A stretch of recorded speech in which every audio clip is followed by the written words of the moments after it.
Hi, it's good to see you again. I decided to do a vlog every week, ideally in the beginning of the week, so that YouTube knows I'm here, and YouTube encourages YouTubers to produce regularly, upload at least one video per week.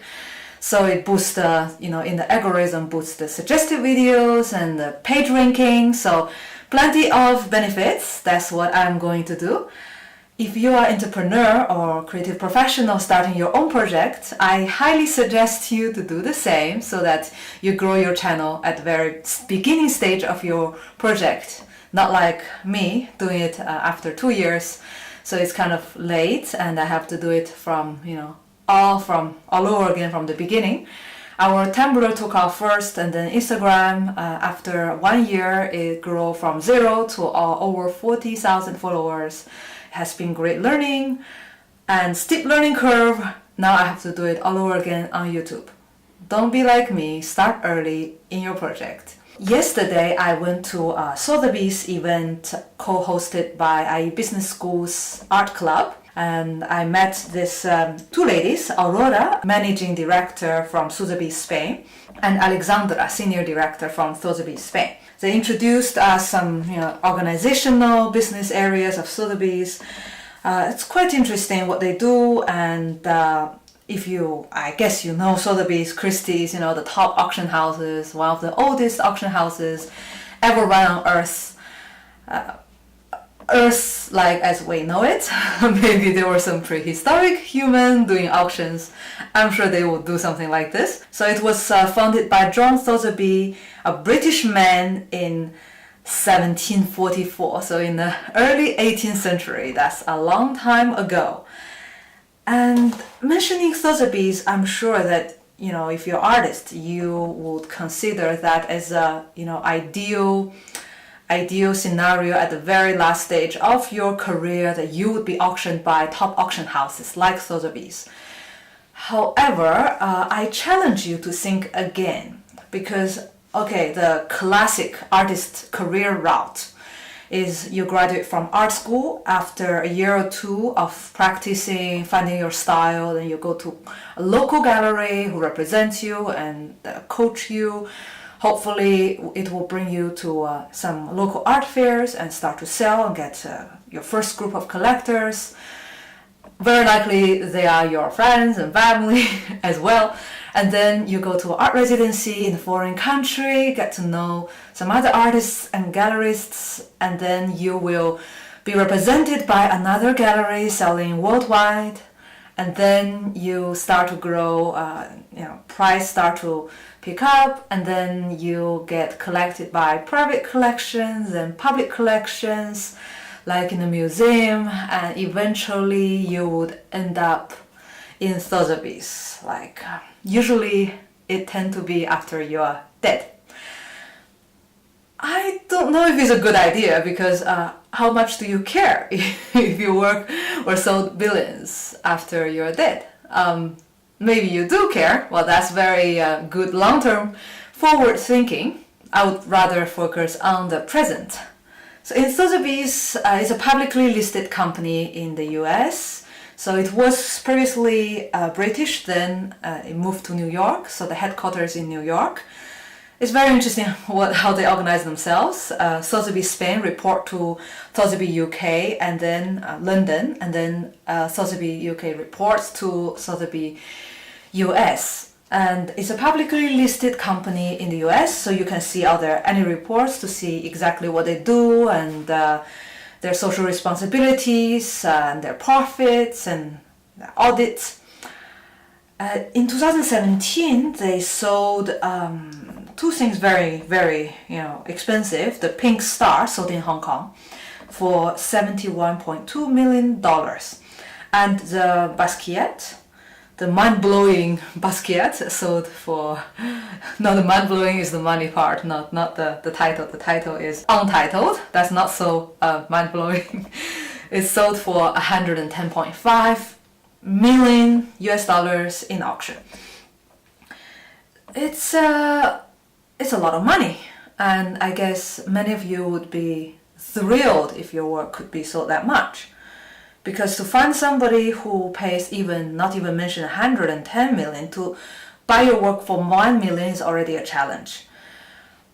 But we offer you an alternative career track, which is not mutually exclusive, because you can still do this classic route to the museums and to the walls of top auction houses, but you can also combine with the more progressive, the baby steps, selling your work to 1 million people for €1 or $1 instead of selling $1 million to one person. Think about all the things that sells a lot. They are the consumer products, they're cheap, they're accessible, and they can sell a lot. Like there's almost no upper limits. And then there are a lot of repetitive purchase. I don't think in Sotheby's a pink diamond or the work of Basquiat or the work of another old master would be sold, repetitively. Like repetitive purchase, forget about it. It's like almost a once-off deal. Of course, when you try to sell a work at such a high price, like $1 million, you're not really thinking about, is the customer going to come back next month to buy again?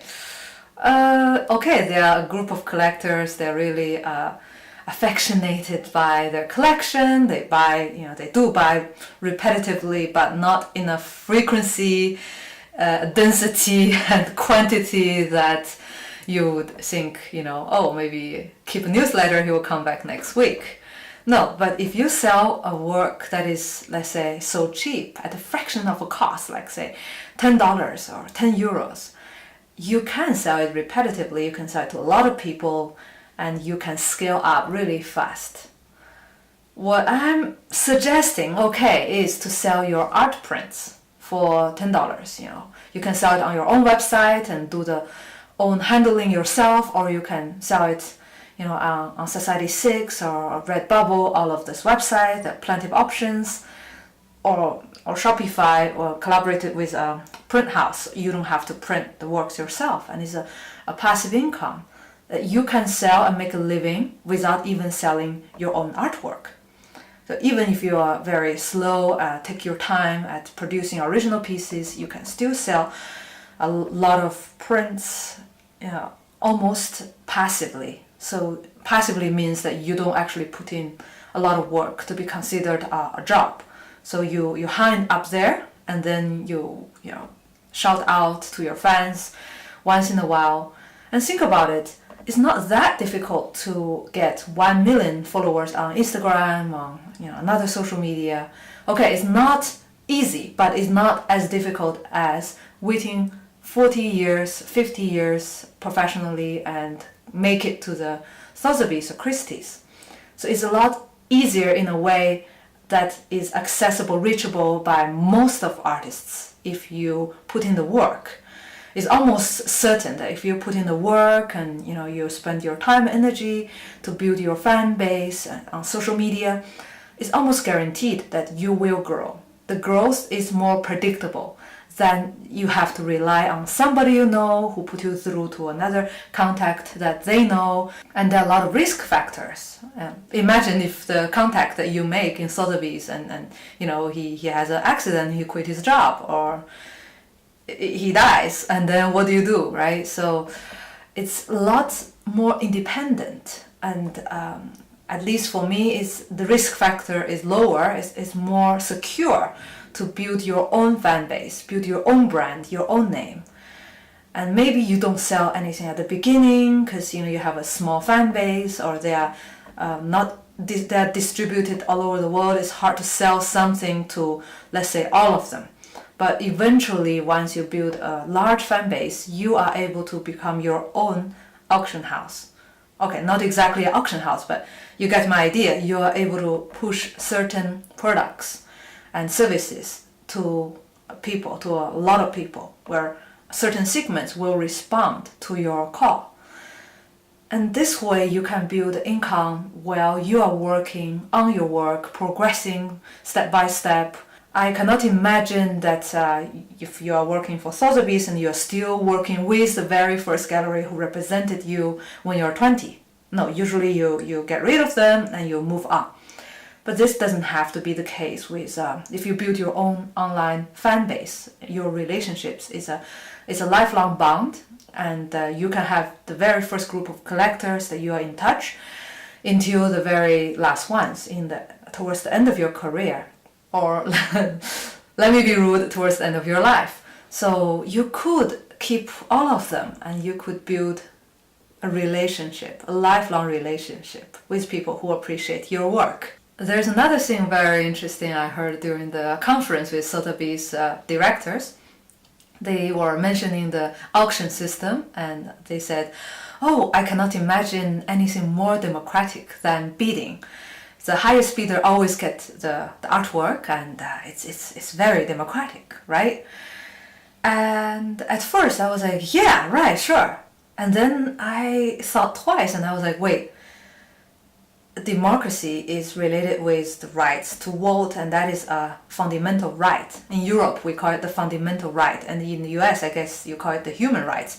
It's the right when you were born and you were given as a human being, regardless of gender and race and other kind of attributes.